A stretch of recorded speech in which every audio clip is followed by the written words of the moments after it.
1972. Le district de Yenne est créé grâce à un homme visionnaire, Albert Caron, entouré de ses 14 collègues maires des communes. Ensemble, ils posent les bases d'une fondation solide, d'une structure devenue communauté de communes de Yenne. Depuis cette époque, la communauté de communes de Yenne a acquis de nombreuses compétences. C'est le fruit d'une volonté constamment réaffirmée d'apporter des réponses communes à des problèmes particuliers dont une commune seule n'aurait pu assurer le financement. Après ces 40 années écoulées, il était temps de revenir sur les actions qui ont permis d'être ce que nous sommes aujourd'hui.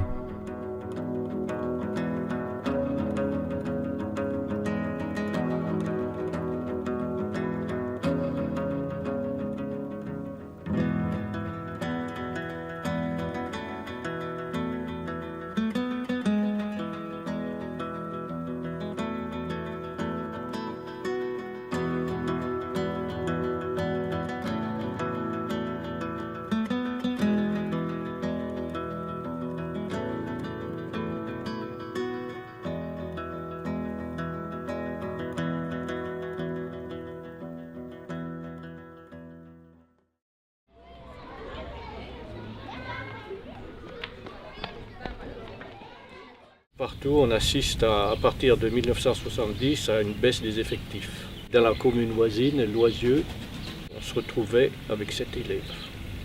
L'inspecteur de l'académie a sollicité la commune de 13 pour accueillir les enfants de Loisieux.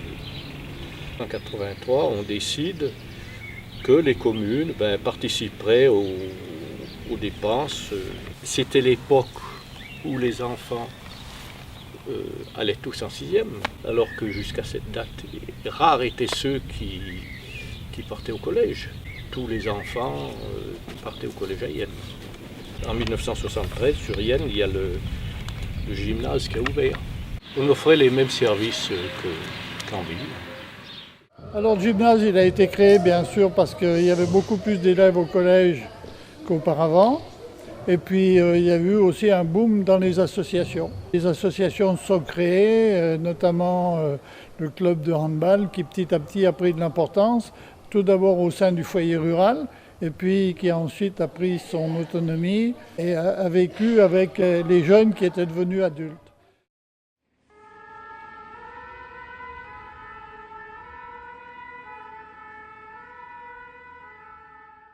Jusqu'à 1970, les pompiers s'occupaient de feux de cheminée, de grandes catastrophes, genre inondations. Et à partir de 1970, ils ont été équipés d'une ambulance par canton, donc d'un véhicule de secours routier, avec tout ce que ça implique. Il y a eu la catastrophe du 5-7 à Saint-Laurent-du-Pont, qui a déclenché une avalanche de textes sur les salles des fêtes, les écoles, et que les maires se sentaient un peu perdus. Et pour ces deux raisons, on a fait en sorte de les aider en faisant du secours routier et en faisant du conseil au maire.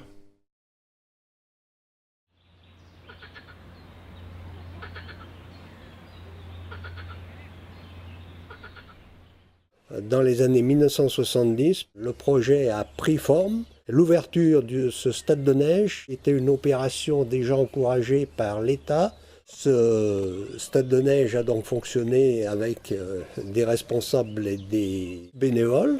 Ayant déjà un tourisme d'hiver avec le stade de neige, on s'est posé la question d'avoir un tourisme d'été. Eh bien, on l'a tout de suite perçu avec l'aménagement des lacs de Saint-Jean-de-Chevelu. Il fallait aussi qu'on ait un potentiel d'accueil touristique et le camping était la solution tout indiquée. Au départ, notre canton était essentiellement agricole. Le tourisme est vraiment une activité complémentaire à cette agriculture raisonnée.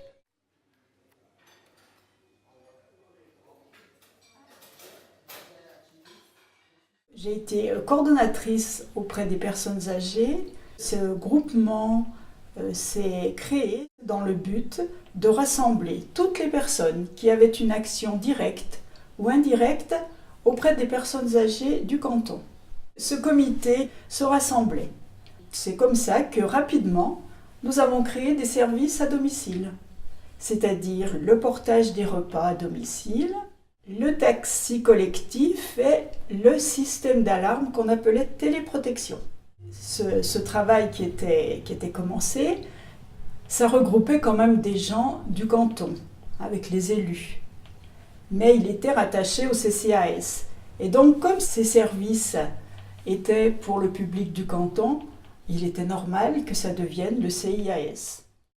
En 1994, les élus du Pays Hainaut ont mené une réflexion sur l'action sociale en faveur des personnes âgées.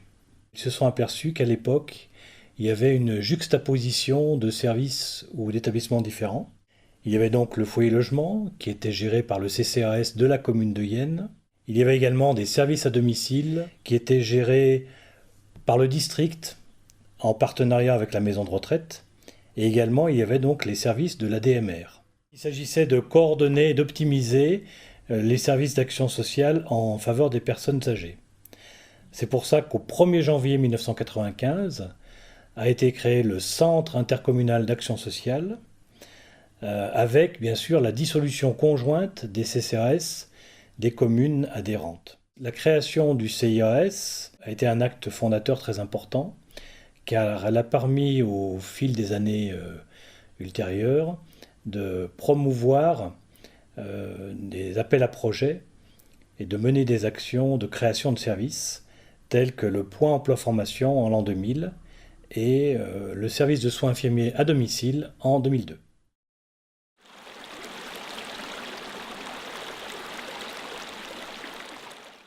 Certaines communes étaient autonomes, d'autres étaient regroupées en syndicats, d'autres étaient en affermage liés à une société privée.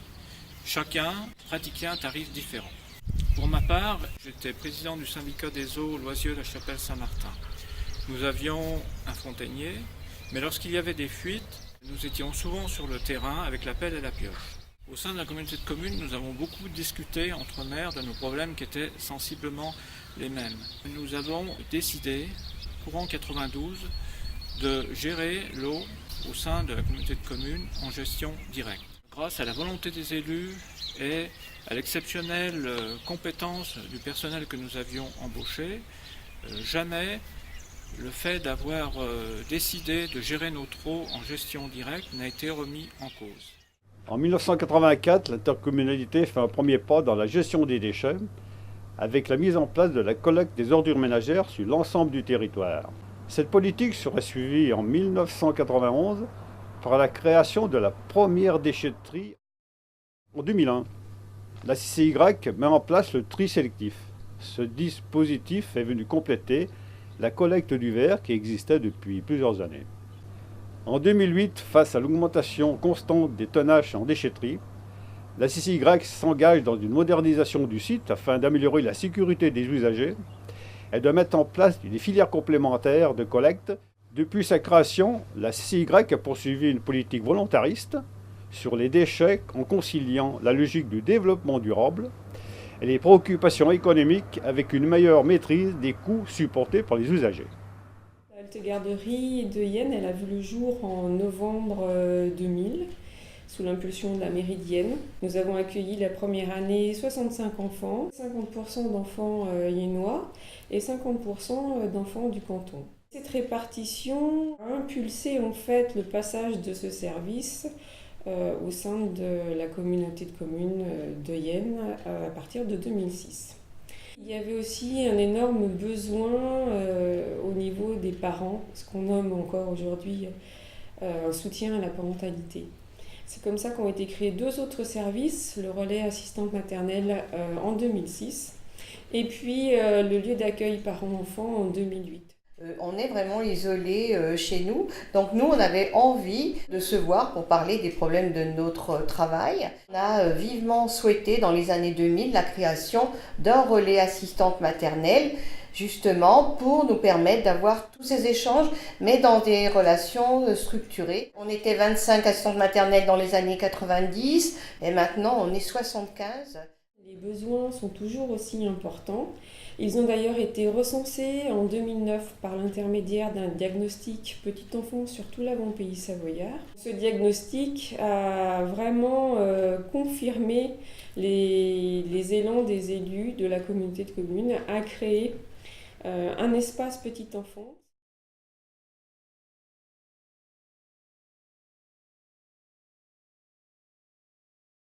Les perspectives de la partie cadre de vie résident principalement dans la réalisation des projets constituant le dossier labellisé Pôle d'excellence rurale. La communauté de communes, au travers du CIAS dans un premier temps, a construit ses compétences sociales. Par la suite, les compétences jeunesse et petite enfance ont été prises. Aujourd'hui, l'organisation globale a dû être repensée pour être en adéquation avec les besoins de notre secteur et apporter des réponses à l'état des lieux réalisé. Ce projet permettra d'accompagner notre territoire dans sa nécessaire mutation pour apporter une réponse adaptée aux besoins de la population et créer une dynamique sociale grâce à la mise en œuvre de ces nouveaux lieux et services. Il porte sur 4 axes: la construction d'un espace petite enfance, l'aménagement d'un pôle social, la création d'un espace jeunesse, ainsi que l'aménagement d'appartements adaptés personnes âgées, personnes handicapées. Ces enjeux permettent à la communauté de communes d'adopter une posture d'anticipation. Ces projets reflètent la détermination de la collectivité à impulser et consolider une dynamique durable et maîtrisée en confortant et en améliorant les services à la population. L'attractivité de notre canton sera consolidée. Le territoire de la communauté de communes de Yenne bénéficie d'un site exceptionnel, le défilé de Pierre-Châtel. Ces espaces sauvages recèlent un patrimoine naturel et architectural de première grandeur. Or, faute d'aménagement pour l'ouverture au public, ces richesses ne sont pas mises en valeur ni connues des habitants ou des touristes. La variante de la Via Rona, la voie cyclable dont l'aménagement est commencé sur Yenne, ne peut aisément être installée au cœur du défilé, avec donc le risque d'une rupture de continuité. Une étude a été réalisée il y a 2 ans. Elle manifeste des perspectives d'ouverture intéressantes dans le respect du site, qui est appelé à être classé site naturel. La communauté de communes a sollicité le département pour qu'il se porte maître d'ouvrage de ces travaux. Au cours des dernières années, la communauté de communes a commencé à mettre en place une politique culturelle au service de ses habitants. Le besoin s'en est fait plus précisément sentir après le travail réalisé en interne avec des associations et des personnes ressources pour la muséographie de la Maison de la Dent du Chat. Une semaine de la lecture a été créée en bonne intelligence avec les bibliothèques des communes et avec le syndicat mixte de l'avant-pays savoyard. Des manifestations sont proposées dans la Maison de Pays tout au long de l'année. Ce lien entre communauté de communes et associations mériterait d'être encore renforcé. Préserver la ressource en eau, sécuriser la distribution, améliorer la qualité de l'eau distribuée, renouveler les réseaux les plus vétustes sont les principaux axes développés dans un schéma directeur réalisé il y a plusieurs années déjà. D'autre part, la mise en place récente d'un service public d'assainissement non collectif, SPANC, a apporté un réel service aux communes et particuliers. Le recensement, puis le contrôle des assainissements individuels a permis d'établir un état des lieux et définir une politique de contrôle et d'entretien de ces équipements. Dans un même temps, plusieurs communes se sont engagées selon les préconisations d'un schéma directeur intercommunal pour la réalisation de réseaux d'assainissement collectif. Les difficultés de gestion, de surveillance, de contrôle de ces réseaux sont autant d'arguments pour engager une réflexion commune sur le devenir de ces équipements dans les années à venir. Vis-à-vis des déchets que nous produisons, la mise en place de la redevance, dès cette année, modulera plus équitablement la participation de chacun au financement du traitement des ordures ménagères. Une redevance incitative encouragera chacun à réduire ses déchets en triant davantage encore. Le choix de la collectivité s'est porté sur l'apport volontaire des ordures ménagères dans des conteneurs semi-enterrés. la priorité en matière d'action semble être donnée au renforcement de l'attractivité de l'offre économique foncière, immobilière, réseaux et services. Il convient d'anticiper les besoins et de proposer une véritable et identifiable offre. Une stratégie qui se dessine avec 5 axes.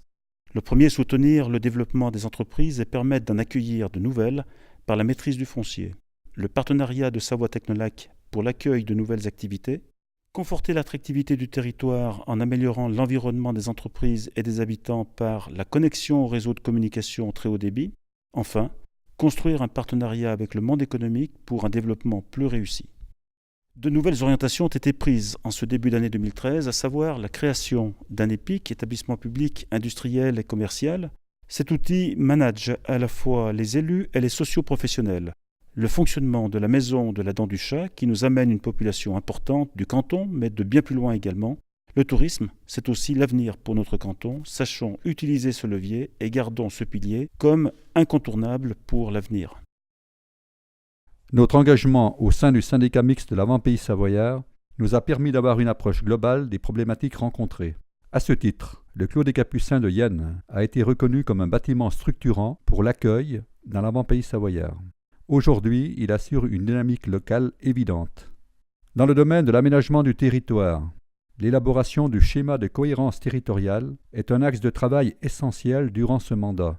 L'objectif est de permettre un développement maîtrisé du territoire pour les 2 décennies à venir, tout en préservant le milieu naturel.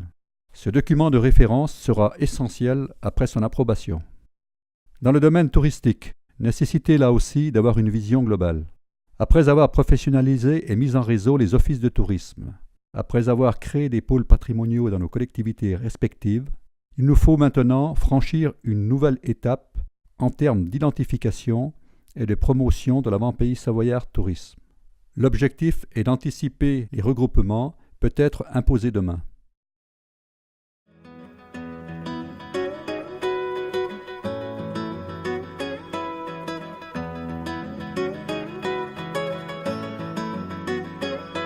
Aurons-nous la capacité dans l'avenir de proposer des solutions innovantes à nos problématiques pour notre territoire? Chaque élu à sa place peut y contribuer en apportant sa pierre à l'édifice. Aujourd'hui, un conseil communautaire jeune a été créé. Ne seront-ils pas demain ceux qui assureront la responsabilité au sein de la structure pour que perdure longtemps encore cet état d'esprit d'un travail en commun qui nous a tant apporté?